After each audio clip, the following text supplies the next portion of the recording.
vendredi 23 septembre 2022, Conclusion du 3e trimestre. encore une agréable opportunité de vous retrouver sur votre chaîne L'Aventure dans la Parole. Et si les contenus que nous vous proposons jusqu'à ce moment vous font du bien, nous vous invitons à marquer votre appréciation En cliquant sur le pouce et en vous abonnant. en laissant des commentaires pour ce que vous avez compris. Et n'oubliez pas de partager le lien au maximum avec vos parents, vos amis et tous vos contacts. Le texte à mémoriser de cette semaine, que nous vous invitons à dire encore avec nous, se trouve dans Matthieu chapitre 27, le verset 46. Et vers la 9e heure, Jésus s'écria d'une voix forte, « Élie, Élie, lama sabachthani » c'est-à-dire « Mon Dieu, pourquoi m'as-tu abandonné ?» quelle souffrance Christ a-t-il enduré pour nous. Comme un agneau vient le Messie, Christ le roi. Il a choisi ce chemin d'amour pour toi et moi. Sur la via dolorosa, il a marché. Que pouvons-nous apprendre de la souffrance du Christ ? Comme chaque vendredi, nous faisons un résumé et des réflexions avancées sur les différents thèmes. Notre série numéro 13 sur Christ dans le creuset est terminée. Et toute la série, sous le grand thème, Avec Christ dans le creuset, est aussi terminée. nous avons passé 3 mois ensemble dans cette étude sur la souffrance. Et ces réflexions se sont centrées sur plusieurs études approfondies. 4 séries de réflexions ont été présentées sous les titres suivants. Série 1, Le secret du bon berger. Série 2, Des creusets qui viennent. Série 3, La cage à oiseaux. Série 4, Voir le visage de l'orfèvre. Dans la série 1, Le creuset du bon berger. Par le psaume 23, Jésus est révélé et veut être le bon berger de chacun de nous, qui nous conduit par ses sentiers et ses chemins, se tient auprès de nous dans toutes les circonstances, agréables ou désagréables, qui prend soin de nous, qui pense les blessures, qui reprend, discipline et corrige dans les chemins de vie que nous traversons. Dans la série numéro 2, Des creusets qui viennent, un creuset est défini comme étant, premièrement, un récipient utilisé pour faire fondre une substance qui nécessite un degré élevé de chaleur. Deuxièmement, un test sévère. Et troisièmement, un endroit ou une situation dans laquelle des forces concentrées interagissent pour provoquer ou influencer le changement ou le développement. Nous avons mis en évidence certaines raisons pour lesquelles nous pouvons soudainement nous retrouver sous pression et vivre des épreuves dans des endroits où les circonstances nous amènent à changer, à nous développer et à grandir en caractère. Ces exemples de creusets, les surprises, Les creusets de Satan, les creusets du péché, les creusets de purification. les creusets de maturité. Dans la série 3, La cage à oiseaux, à quel exemple pouvez-vous penser dans la Bible dans lequel Dieu lui-même conduit les gens dans des expériences dont il sait qu'elles incluront la souffrance? Ces exemples? Vers la terre promise via une impasse, Les eaux amères, le grand conflit dans le désert. épreuve par le feu avec Alex, Au travers de ces expériences, que de nouveaux chants Dieu voudrait qu'ils apprennent à chanter. dans la série numéro 4, Voir le visage de l'orfèvre, Dieu cherche à nous purifier, à nous raffiner comme de l'or, à nous transformer à son image. C'est un objectif stupéfiant et il semble encore plus stupéfiant quand c'est seulement en traversant des creusets de la vie qu'un caractère chrétien se développe en nous. Nous avons vu quel rôle la souffrance joue dans le processus de purification et comment comprendre tout cela dans le contexte du grand conflit. Et nous l'avons vu par les expériences de Job dans la foi dans le feu du raffinage. Les dernières paraboles de Jésus sur les vierges sages et folles et les brebis et les boucs. Les sages du livre de Daniel. Dans aussi caractère et communauté essentielle pour voir le visage de l'orfèvre. Ces séries 1 à 4 nous ont aidés à comprendre que les différentes souffrances et difficultés que nous rencontrons tout au long de nos parcours de vie étaient des creusets. Puis, avec les séries de 5 à 12, nous avons abordé les outils, les moyens de sortir des creusets. Série 5, chaleur extrême. Série 6, lutter avec toute l'énergie. Série 7, une espérance indestructible. Série 8, voir l'invisible. Série 9, une vie de louange. Série 10, douceur dans le creuset. Série 11, attendre dans le creuset. Et série 12, mourir dans le creuset. Dans la série 5, chaleur extrême, des exemples d'hommes qui ont enduré des épreuves terribles. Dans des chaleurs extrêmes à vue humaine nous ont été présentés des hommes tels que Abraham, le prophète Osée, Job, l'apôtre Paul, et qui sont restés fermes en tournant leur regard vers le Dieu du ciel. Dans la série numéro 6, lutter avec toute l'énergie, avec l'histoire d'Ève, de David, de Jacob et l'ange, les conseils de l'apôtre Pierre, nous avons vu le rôle de notre volonté et de notre détermination dans la lutte contre nous-mêmes et le péché. Et Jésus ne nous demande pas d'être violents, ni envers soi, ni envers les autres, mais il nous invite à prendre des décisions fermes pour pouvoir sortir de situations qui nous entraînent vers le bas. Nous pouvons lui faire confiance, car il nous donne l'énergie pour nous en sortir. Nous pouvons éviter l'erreur de laisser nos sentiments régir les décisions que nous prenons.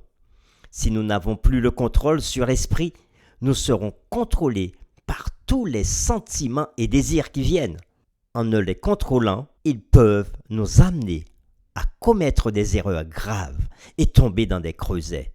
Dans une combinaison divino-humaine, Dieu veut que l'homme, par le libre arbitre, prenne part dans une collaboration avec lui pour sortir des creusets.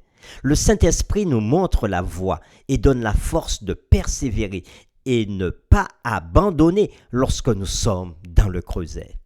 Dans la série numéro 7, une espérance indestructible. Premièrement, nous avons vu que la source biblique de l'espérance réside dans la compréhension de qui est Dieu, qu'il est avec nous et qu'il a des plans pour et avec nous. Et deuxièmement, Dieu élargit notre horizon afin que nous puissions nous situer et situer notre expérience dans le cadre plus large du plan du salut et des événements prophétiques. Cette réalité a été illustrée dans la vie de Daniel, Habacuc et Job. Le fait de comprendre le plan du salut et des événements prophétiques dans le cadre plus large joue un rôle crucial en nous aidant à cultiver l'espérance qui nous aide à surmonter les creusets de la vie.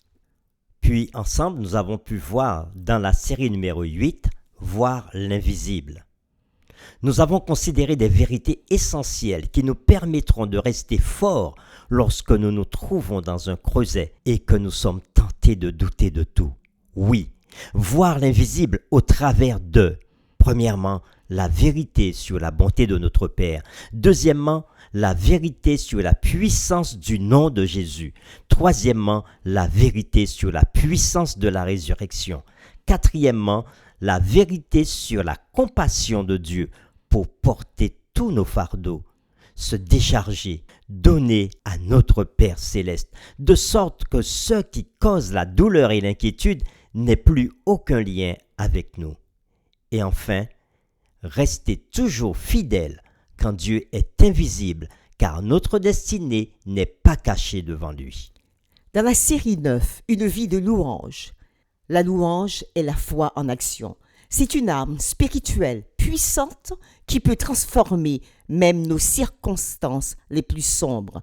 Elle peut nous changer, nous et ceux qui nous entourent, d'une manière qui nous aide à faire face aux défis. Elle a le pouvoir de convertir et de conquérir. Des situations de louange avec l'apôtre Paul qui invite à se réjouir en toutes circonstances. Ou encore, prier contre les murs de nos vies, comme la prise de Jéricho, par la louange et la confiance en Dieu. La vie de louange n'est pas un acte spécifique, mais un mode de vie. Comme le témoigne la vie de David dans le psaume 145. Elle n'est pas quelque chose que nous faisons dans nos têtes. Elle est destinée à sortir de notre bouche, à être entendue par ceux qui nous entourent.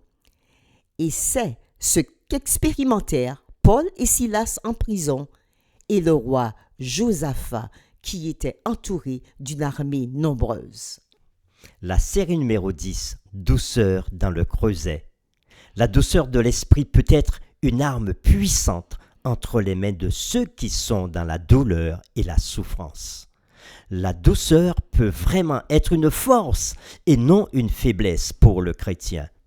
Le creuset étant un endroit idéal pour apprendre la douceur du cœur, car à travers notre propre douceur et nos blessures, au travers de l'injustice, de l'opposition, nous pouvons être de puissants témoins de Dieu en révélant de l'attention et de la considération.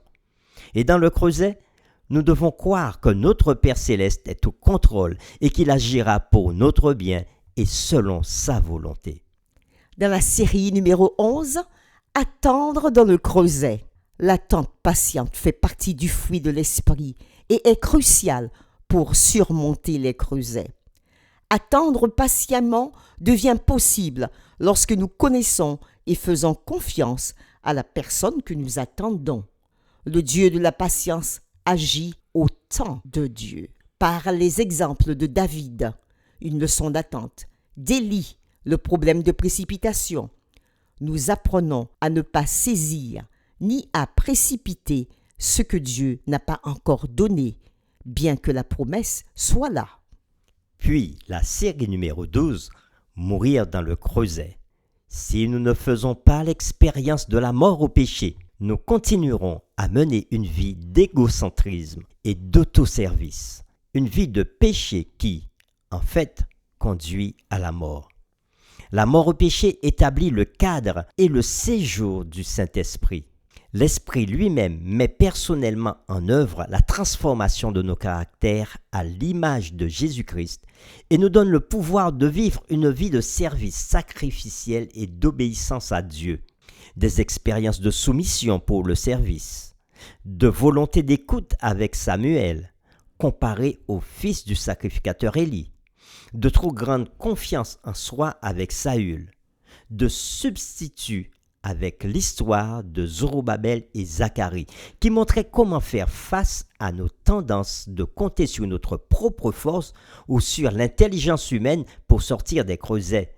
Dieu dit que ce n'est ni par la puissance, ni par la force, mais c'est par son esprit que nous pouvons être vainqueurs.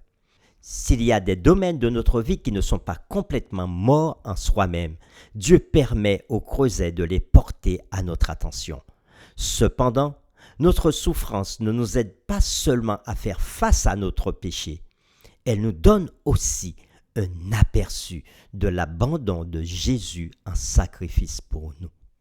Et enfin, la dernière série, la série numéro 13, Christ dans le creuset, nous sauvant pour lutter désormais et sortir des creusets.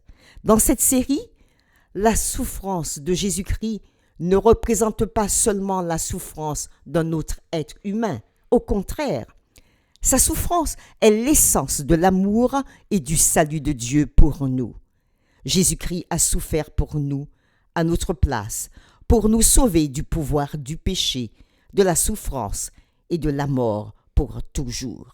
Par ses débuts modestes, sa vie de dépendance et d'obéissance au Père, il peut être un modèle pour tout être humain. Méprisé et rejeté des hommes, Jésus a souffert à Gethsémane. il est le Dieu crucifié. Injurié, ne rendant point d'injure. Humilié, il est le Dieu souffrant pour nous, à notre place.